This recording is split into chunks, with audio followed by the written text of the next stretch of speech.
no. Zábavka. Jak ste to spomínali, o to hospodárstvo, čo ste mali? No.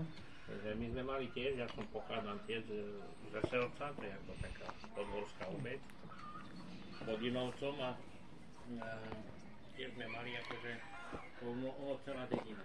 Ja si ako chlapec pamätám, som mal 4-5 rokov vlastne a to chodil jeden, mal horný koniec, bol stred, my sme tomu hovorili horný koniec, stredný koniec, potom bol stred a potom dolný koniec.